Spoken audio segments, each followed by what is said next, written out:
আসসালামু আলাইকুম। কেমন আছেন সবাই? চলে আসলাম আপনাদের সামনে আরও একটু নতুন ইসলামিক ভিডিও নিয়ে। আজকের ভিডিওর মূল উদ্দেশ্য যেই জায়গাটা নিয়ে ওইটা হলো উহুদের ময়দান। এই উহুদের ময়দানের ব্যাপারে কম বেশি অনেকেই ভালো জানেন। ইনশাল্লাহ আজকে যতটুকু পারি অতটুকু আপনাদেরকে বোঝানোর চেষ্টা করব উহুদের ময়দানের ব্যাপারে।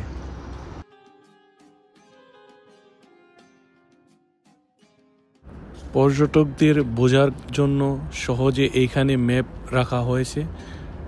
এই যে সামনে দেখতেছেন আরেকটি ম্যাপ আছে, ওইখান থেকে যারা পর্যটক এটার ইতিহাস সম্পর্কে জানতে চায়, এই জায়গার মধ্যে কোথায় কোন জায়গার মধ্যে কি হয়েছে ওইটা সম্পর্কে জানতে চাই, তাহলে এটা হলো একটা ম্যাপ। এই ম্যাপ থেকে আপনি বুঝতে পারবেন কোন জায়গায় কি হয়েছিল।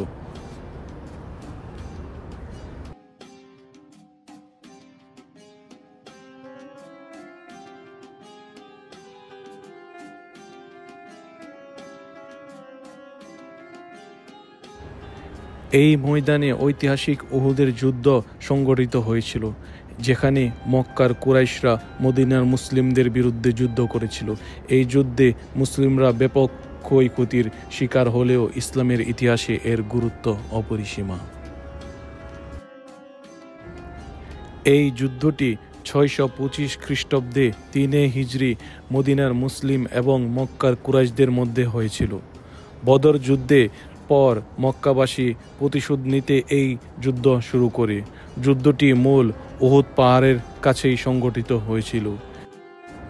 এই যুদ্ধে আমাদের প্রিয় নবীজি হযরত মুহাম্মদ সাল্লাল্লাহু আলাইহি ওয়াসাল্লামের দাঁত মোবারক শহীদ হয় এবং তিনি আহত হন। এই যুদ্ধে নবীজির প্রিয় চাচা হযরতে হামজা রাদিয়াল্লাহু তাআলা আনহু ও আরও 70 জন সাহাবী শহীদ হন। এই সাহাবীদের এইখানেই দাফন করা হয়। আপনারা দেখতে পাচ্ছেন সেই জায়গাটা। রাসূল সাল্লাল্লাহু আলাইহি ওয়াসাল্লাম আহত হওয়ার পর উহুদ পাহাড়ে আশ্রয় নেন এবং সেই আশ্রয় স্থানটি মুসলমানদের জন্য গুরুত্বপূর্ণ আশ্রয় স্থান হিসাবে পরিচিত লাভ করে। এবং এই জায়গাটিতে হাদিসে পাওয়া যায় হযরত হারুন আলাইহিসসালামের কবর রয়েছে।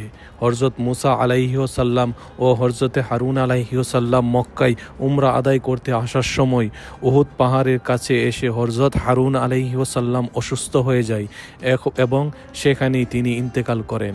এই উহুদ পাহাড়ের কাছেই তাকে দাফন করা হয়। এইখানে জিয়ারতের উদ্দেশ্যে আলাদা আলাদা ল্যাঙ্গুয়েজে সাইনবোর্ড লাগানো আছে। বাংলা, ইংলিশ, হিন্দি, উর্দু সব ভাষায় এইখানে ট্রান্সলেট করা আছে। আপনারা যারা দোয়া করবেন অবশ্যই সাইনবোর্ডটি দেখতে পারেন ইনশাআল্লাহ। এখন আমরা খুব কাছ থেকে দেখানোর চেষ্টা করব। এই যে আপনারা দেখতে পারতেছেন ছোট করে যেই ব্লক দিয়ে বাউন্ডারি করা আছে, ওইটার ভিতরেই শুয়ে আছে হযরত মুহাম্মদ সাল্লাল্লাহু আলাইহি ওয়াসাল্লামের চাচা হযরতে হামজা রাদিয়াল্লাহু তাআলা আনহু ও 70 জন সাহাবা। এই উহুদের ময়দান এখন একটি পর্যটক কেন্দ্র হয়ে গেছে। এখানে ইসলামের ইতিহাস জানার জন্য সারা পৃথিবী থেকে মানুষ এইখানে আসে এবং জিয়ারত করে।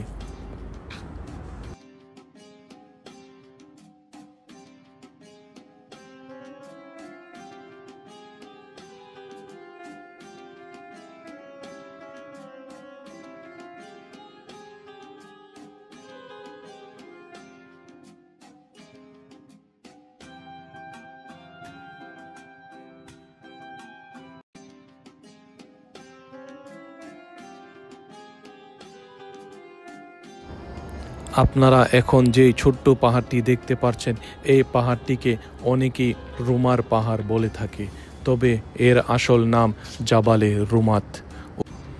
এই পাহাড়টিতে উহুদ যুদ্ধের অনেক স্মৃতি জড়িয়ে আছে। আসুন আমরা এখন ওই পাহাড়টিতে যাব এবং আল্লাহর কাছে দুহাত তুলে ফরিয়াদ করব।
এখন আপনারা যেই বড় পাহাড়টি দেখতে পাচ্ছেন, এটাই সেই উহুদ পাহাড়। এই পাহাড়ের উচ্চতা 1077 মিটার এবং লম্বা 7.5 কিলোমিটার। এটি মদিনার সবচেয়ে উঁচু পর্বত হিসাবে মানা হয়।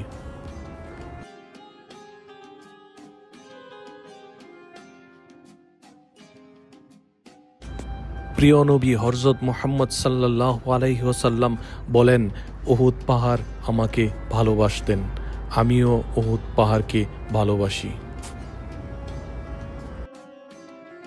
এবং আমাদের নবীজি হযরত মুহাম্মদ সাল্লাল্লাহু আলাইহি ওয়াসাল্লাম উহুদ পাহাড়ের সম্মান বর্ণনা করতে গিয়ে তিনি বলেন, যে ব্যক্তি জানাজার সালাত এবং মাটি দেওয়া পর্যন্ত থাকবে সে 2 কেরাত নেকি পাবে, 1 কেরাত সমান উহুদ পাহাড়। এখন আপনারা দেখতেই পারছেন উহুদ পাহাড় মদিনার সবচেয়ে উঁচু পাহাড়। মাশাআল্লাহ, কত সুন্দর পাহাড়। এই মসজিদটি দেখতে পাচ্ছেন, এই মসজিদটি নামকরণ করা হয় নবীজি হযরত মুহাম্মদ সাল্লাল্লাহু আলাইহি সাল্লামের চাচা হামজা রাদিয়াল্লাহু তাআলা আনহুর নামে, এবং তার নামে আরও একটি শিক্ষা প্রতিষ্ঠানও নির্মাণ করা হয়।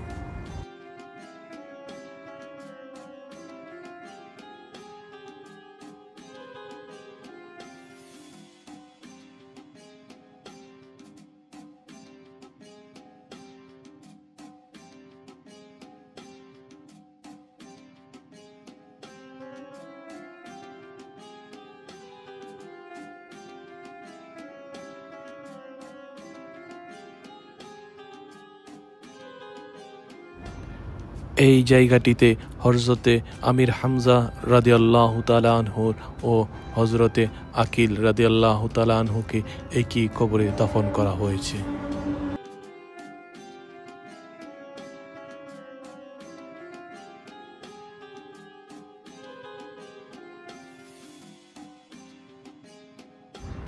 দেখতে দেখতে আজকের ভিডিওর শেষ পর্যায়ে চলে এলাম। ইনশাল্লাহ এখন আমরা বিদায় নিব। যদি এই ভিডিওতে কোনো ভুল বেয়াদবি হয়ে থাকে ক্ষমার দৃষ্টিতে দেখবেন। ইনশাল্লাহ আগামীতে দেখা হবে আবার নতুন কোনো ইসলামিক ভিডিও নিয়ে। সবাই দোয়া করবেন, ভালো থাকবেন। আসসালামু আলাইকুম।